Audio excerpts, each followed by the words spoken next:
দেশের 4 জেলায় বজ্রপাতে 9 জনের মৃত্যু হয়েছে। আর কালবৈশাখী ঝড়ে গাছ পড়ে জামালপুরে মারা গেছে মা ও 2 মেয়ে। এছাড়া গাইবান্ধার গোবিন্দগঞ্জে ঝড়ে ঘরবাড়ি সহ ফসলের ক্ষতি হয়েছে। এদিকে মৌলভীবাজার, ময়মনসিংহ, মানিকগঞ্জ সহ বিভিন্ন জেলায় মাঝারি থেকে ভারী বৃষ্টি হয়। আবহাওয়া অফিস বলছে দেশের 8 বিভাগেই ঝড় বৃষ্টির সম্ভাবনা রয়েছে। সহকর্মীদের তথ্যছবিতে বিস্তারিত। নেত্রকোনার খালিয়াজুড়ির জগন্নাথপুর ইউনিয়নের গোদারা ফেরিঘাট এলাকায় মাছ ধরতে গিয়ে বজ্রপাত হলে মারা যান আব্দুল মোতালিব নামে এক জেলে।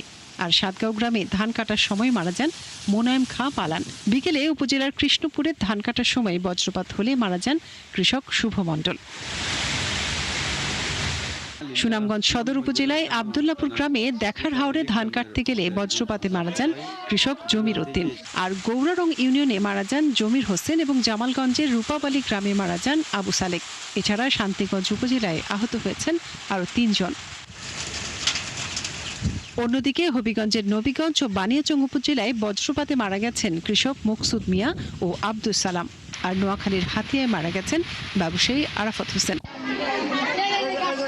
এদিকে জামালপুরের মেলান্দহের নয়ানগর ইউনিয়নে ঝড়ে বসতবাড়ির ওপর গাছ পড়ে নিহত হয়েছেন গৃহবধূ খুকি বেগম ও তার 2 মেয়ে ফরিদা আক্তার ও ফতেহ আক্তার। ফায়ার সার্ভিস কর্মীরা এসে তাদের মৃতদেহ উদ্ধার করে।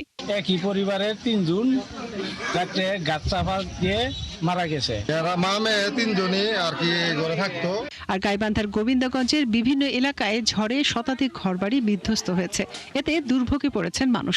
পাশাপাশি গাছপালা ও উঠতি ফসলেরও ব্যাপক ক্ষতি হয়েছে। খোলা আকাশের নিচে আমরা বসবাস করতেছি। আর আমি এখানে ছিলাম। কাল থেকে রান্না বাড়ি নাই, এই যে সাইটের বাড়ির লোকজনেরা একটু করে ভাত দিয়ে যাচ্ছে, তাকে কেউ খাচ্ছে কেউ খায়নি।